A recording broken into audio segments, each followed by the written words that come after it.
We didn't stick around long enough to meet the aliens, but our dogs did. We'd been domesticating them the old-fashioned way for about 10,000 years when we discovered how to cut our way into a genome and edit it. We never learned to do it very gracefully, not like the Karoo or the Barassi. We blew ourselves up before we could do anything really elegant with DNA.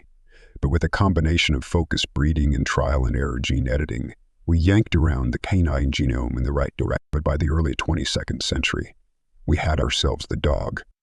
The first dogs were only a little smarter than their unmodified siblings, but they could speak a little. We transplanted some genes wholesale, tweaked some transcription factors, and eventually stumbled upon a commercially viable modification that allowed the dog to speak meaningfully.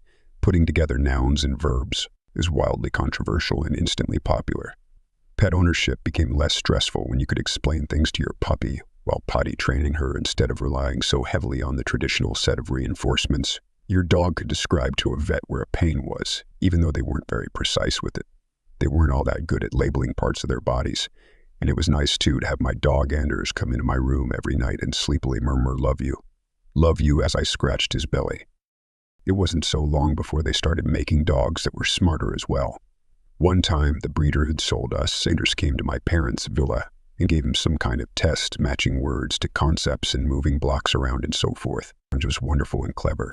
So of course they took him away for a few days for breeding purposes. He was so smug when he got back. I met his puppies the same year.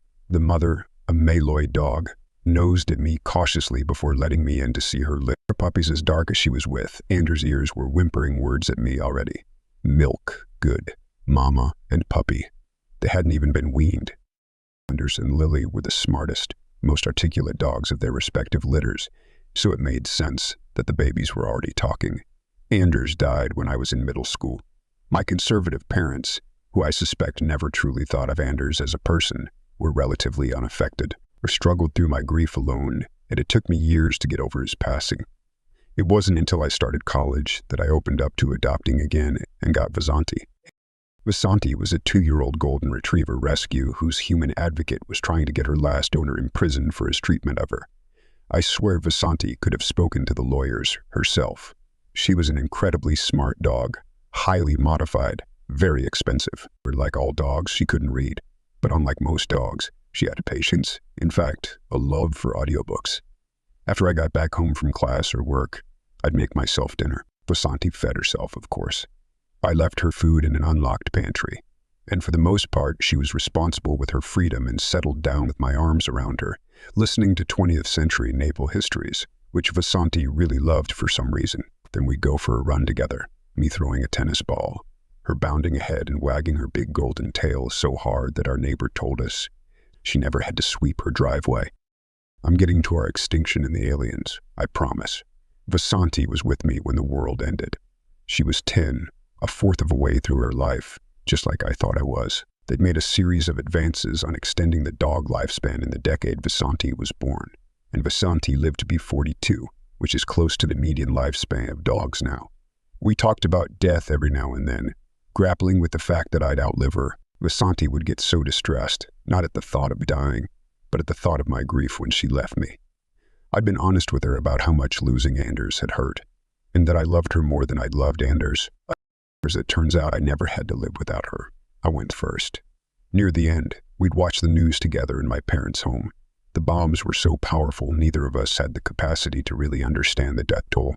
We'd read the numbers out loud, slowly, trying to really understand what the extra zeros meant. Every bomb sent second-order shockwaves throughout the human world.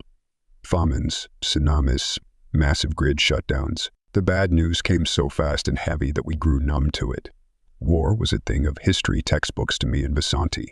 We didn't know whether to run, where to run, how to think, or how to prepare for the ugly death of everything. My province wasn't bombed, but we ran out of food soon enough. We didn't have a very strong agricultural base, and soon there were no more ships or trucks coming in to bring grain and frozen meat and take away the computer parts and the refined rare metals that were our main export. People started to eat rats and dogs, and eventually dogs and each other. I wasn't around for that. I died before it got really bad. When people broke into our villa searching for food we didn't have, I was fleeing up the stairs with Vasanti when someone fired into the air. I don't think they meant to hit anyone, but it gashed my shoulder. It wasn't a serious wound. I remember being relieved when I first examined the damage, but there was no medicine left after the looting and no clean water to wash with. I'm expired quietly, like billions of my species. The dark year, it took only a few weeks. Vasanti fetched drinking water and more bandages for me in stricken refusal, her usually articulate sentences breaking down in grief. And for the first time in my life, I wished she were one of the thousands of ordinary dogs running around the city, so not understanding the magnitude of what had happened. She would not obey me and leave for safer places while I was alive, so I desperately wished for death. I could not kill myself either, because that would break her heart. I wanted my last words to be that she was good and that I loved her, so that was all I babbled in the last fevered days, and then I went, "Your poor, stupid narrator who did nothing notable or good in her life, except love her dogs and relate this love to you." Vasanti howled herself hoarse when I died and guarded my body for some days before finally running to the rural west like I'd advised her. It was easier to find food there, and soon she joined a pack of dogs who'd had the same idea. Some of them had brought their owners with them, but they were soft and slow and hard to support. The dogs never abandoned them, even as they dwindled in health and number. Some of the humans tried to go back to the cities, unable to stand life in the wilderness, but the cities were death. The dogs, though, thrived. Vasanti gave birth to 3 litters in her lifetime. They wandered further and further west, meeting more dog packs and swapping members both out of instinct, and because some of the dogs explicitly remembered that maintaining genetic diversity was important. They rarely bred with normal dogs or with wolves. The dogs quickly developed their own taboos about that, so packs with members of mating age were often itinerant, searching for neighbors they could talk, trade, and mate with. 300 years later, the human died in what used to be chill without fanfare. By then, the number of dogs in the world had far surpassed minimum viable population for their species. There were hundreds of thousands of dogs in every continent who used the functional remnants of human technology to communicate and cooperate.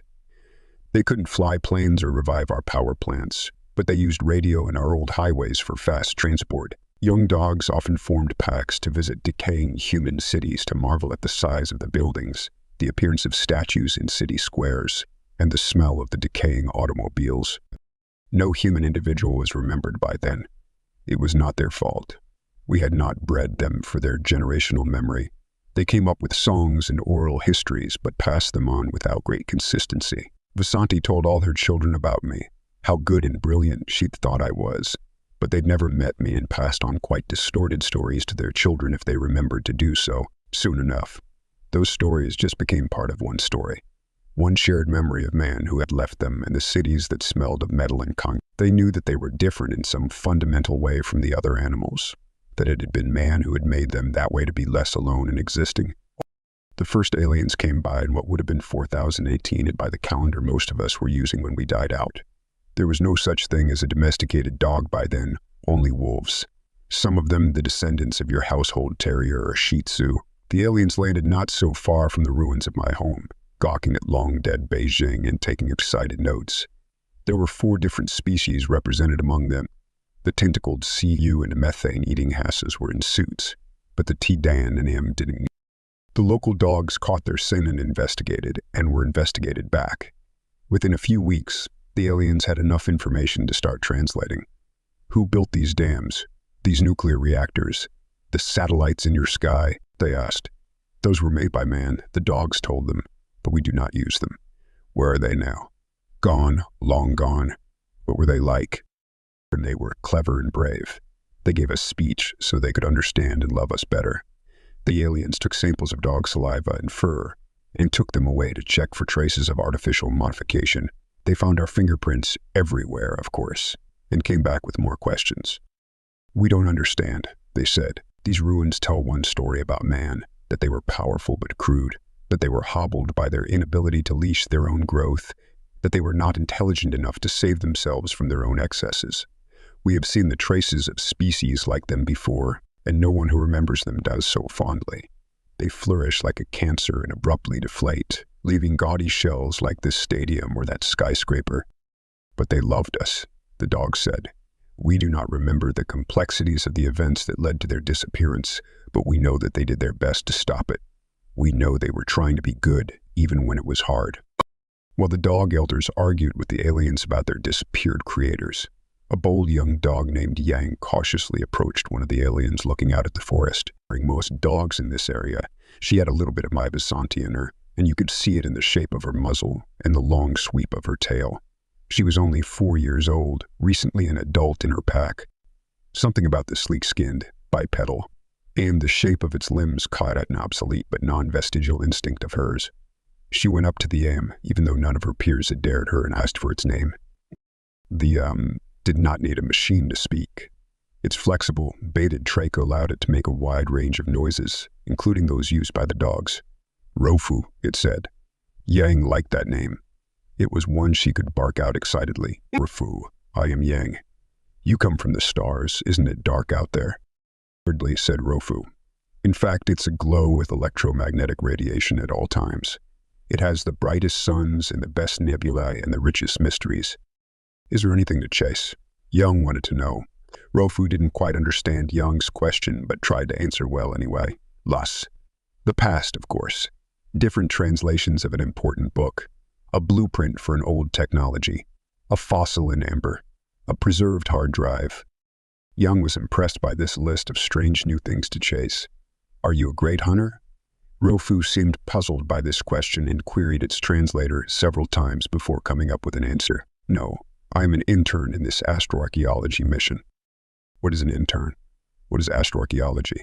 Yang wanted to know.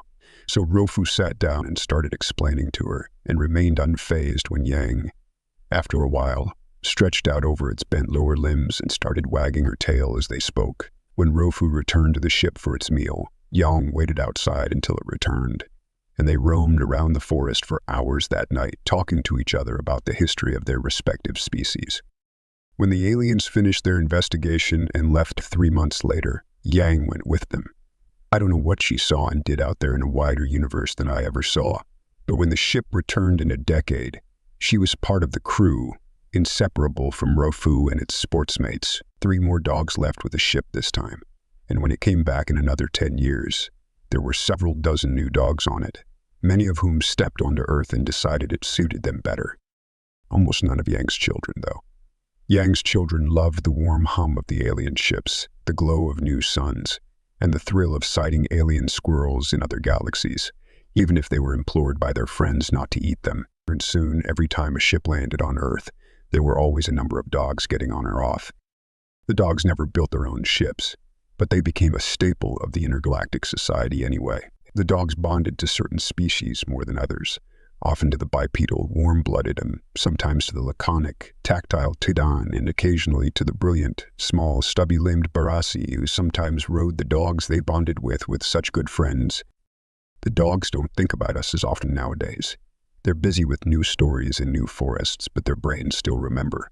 When dogs see footage of us that the aliens help reconstruct, they start wagging their tails and trotting forward, wanting to say hello. In another 10,000 years, that memory may be gone.